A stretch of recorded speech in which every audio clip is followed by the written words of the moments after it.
बिस्मिल्लाहिर्रहमानिर्रहीम। अस्सलाम वालेकुम स्टूडेंट्स। होपफुली आप लोग सब ठीक होंगे। आज केमिस्ट्री का क्लास प्री 9th के लिए लेक्चर नंबर 12 है। लास्ट टाइम हमने बात की थी कंपाउंड की। आज हम बात करेंगे मिक्सर की। मिक्सर में मैं आपको सबसे पहले शॉर्ट क्वेश्चन है डेफिनेशन इसकी। Define mixer. डेफिनेशन क्या है? When 2 or more elements are compounds mix up physically without any fixed ratio। अब यहाँ से हमें पता चल रहा है कि कंपाउंड के अंदर जब कंपाउंड बनते हैं तब फिक्स रेशो होती है, लेकिन जब मिक्सर बनता है तब फिक्स रेशो नहीं होती, विदाउट एनी फिक्स रेशो। इसका एक और इसमें आपको डिफरेंस नज़र आएगा। कंपाउंड में सिर्फ और सिर्फ एलिमेंट्स को आप केमिकली कंबाइन करते हैं, लेकिन जब मिक्सर बनाना होता है तो उसमें कंपाउंड भी शामिल होते हैं। उसकी मिसाल कुछ इस तरह से, एक कंपाउंड ले लें वाटर और उसमें शुगर ऐड कर दें। अब शुगर एक अलग से कंपाउंड है और वाटर एक अलग से कंपाउंड है। इनकी अमाउंट फिक्स नहीं होती, they are not mixed up with fix ratio. So जब भी दो कंपाउंड्स आपस में मिक्सअप होते हैं तो वो आपस में मिलकर मिक्सचर बनाते हैं। इससे आगे आ जाता है, अगर जो दो कंपाउंड्स आपने मिक्सअप किए हुए हैं उनको दोबारा उसके कंपोनेंट्स में अलग-अलग करना है। यानी वाटर और शुगर को आपने ऐड कर दिया है, आप ये चाहते हैं इनके मिक्सचर में से वाटर को अलग कर लें और शुगर को अलग कर लें।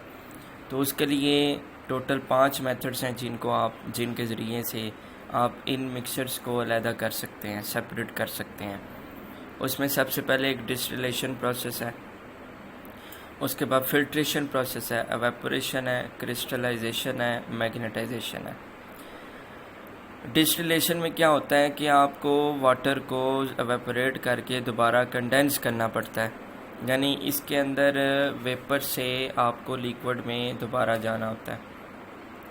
इस प्रोसेस में इसको हम कंडेंसिंग बोलते हैं। जब वाटर के वेपर बन रहे होते हैं, आप उनको दोबारा कंडेंस करके लिक्विड में कन्वर्ट अगर कर देते हैं तो इसका मतलब है आपने उसको कंडेंस कर दिया है। सो कंडेंसिंग प्रोसेस बेसिकली डिस्टिलेशन के अंदर आप परफॉर्म कर रहे होते हैं।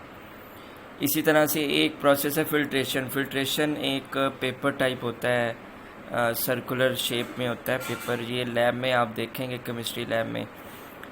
इस पेपर को आप जो है यूज़ करेंगे और इसमें से उसको गुजारेंगे, वाटर और शुगर के मिक्सचर को इस पेपर में से गुजारेंगे तो उसके ऊपर जो सॉलिड पार्टिकल्स होंगे वो अलहदा हो जाएंगे, ऊपर रह जाएंगे, और जो लिक्विड होगा वो सारे के सारे इसके नीचे से निकल जाएगा। सो फिल्ट्रेशन में आप पेपर एक यूज़ करते हैं, फ़िल्टर पेपर उसको बोलते हैं, उसको हम यूज़ करते हैं, जिसमें सॉलिड और लिक्विड पार्टिकल्स को आप अलग करते हैं। उसके बाद एवेपोरेशन प्रोसेस है। एवेपोरेशन में आप हीट करते हैं, हीट करके लिक्विड को एवेपोरेट कर देते हैं, यानी उसके वेपर्स बन जाते हैं। इसका मतलब है एवेपोरेशन प्रोसेस बेस्ट है फॉर वाटर और शुगर के मिक्सचर को अलग करने के लिए।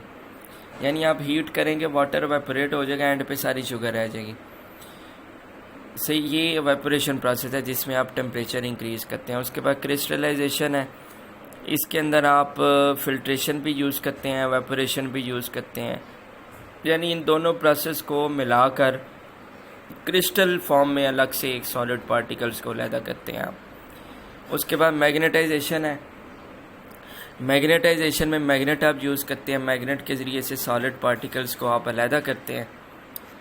मैग्नेटाइजेशन में आप मैग्नेट को एक यूज़ करते हैं, सॉलिड पार्टिकल्स होते हैं, अगर वो मेटेलिक है तो वो मैग्नेट के ज़रिए से उसके साथ उसको वो जो है अटैच हो जाएंगे मैग्नेट के साथ। सो मैग्नेटाइजेशन जो है उसमें आप मैग्नेट यूज़ करते हैं जिसमें सॉलिड पार्टिकल्स आप अलग कर सकते हैं। उसके बाद थर्ड शॉर्ट क्वेश्चन है, differentiate between homogeneous and heterogeneous mixture. ये मिक्सचर की 2 टाइप्स हैं। सिंपल सी डेफिनेशन है, उसमें कोई लेंथी, कोई डीपली नहीं जाना आपने। होमोजीनियस मिक्सचर ऐसा मिक्सचर होता है जिसमें यूनिफॉर्म कंपोजिशन होती है, और इसकी मिसाल एयर है, गैसोलीन, आइसक्रीम है। जैसे मैं एग्जांपल देता हूँ, एयर के अंदर बहुत सारी गैसेस मौजूद हैं, अब वही गैसेस मौजूद हैं और उसी परसेंटेज के साथ उसमें गैसेज जो है वो मौजूद हैं एयर में। इसलिए उनकी कंपोजिशन कभी डिफरेंट नहीं हो सकती, वो यूनिफॉर्म कंपोजिशन के साथ मौजूद हैं। चाहे आप पाकिस्तान के किसी भी इलाके में एयर में चले जाएं तो वहाँ पे उनकी कंपोजिशन अगर आप सिंपल जनरल देखें तो वो तकरीबन सेम रहेगी। उसके बाद कुछ ये जो हेट्रोजीनियस मिक्सचर आ जाते हैं, heterogeneous mixture are those in which composition is not uniform, यानी इसमें कंपोजिशन यूनिफॉर्म नहीं रहती। जैसे सॉइल और रॉक है, हर सॉइल में देखें तो हर एक सॉइल के पार्ट में या उसके हिस्से में नमकियात की अमाउंट कम होगी या कहीं पे ज़्यादा होगी। कोई जो मिट्टी है वो बहुत ज़्यादा ज़रेज़ होती है, कोई मिट्टी जो है वो ज़रेज़ नहीं होती, यानी वहाँ पे कंपोजिशन इतनी यूनिफॉर्म नहीं है हर जगह पे। इसी तरह रॉक में देख लें, कोई भी रॉक उठा लें अंडर नीथ द अर्थ, ज़मीन के अंदर जाके रॉक कोई से भी उठा लें, आप निकाल लें बाहर, उसमें जो भी कोई एलिमेंट मौजूद होगा उसकी परसेंटेज हर एरिया में डिफरेंट होगी। सो ये यूनिफॉर्म नहीं रहती। इसी तरह वुड में भी यूनिफॉर्म नहीं रहती। ये आपके 3 शॉर्ट क्वेश्चंस हैं आज जो मैंने आपको बताए हैं। ये 3 शॉर्ट क्वेश्चंस आपने लर्न करने हैं और इनको राइट भी करना है, और इन्हीं तीनों शॉर्ट को अगर मिलाएं तो पूरा एक लॉन्ग क्वेश्चन भी ये मिक्सर के ऊपर बन जाता है। सो आपने ये 3 शॉर्ट क्वेश्चंस को लर्न करना है और अपनी नीट नोटबुक के ऊपर राइट करना है। Thank you.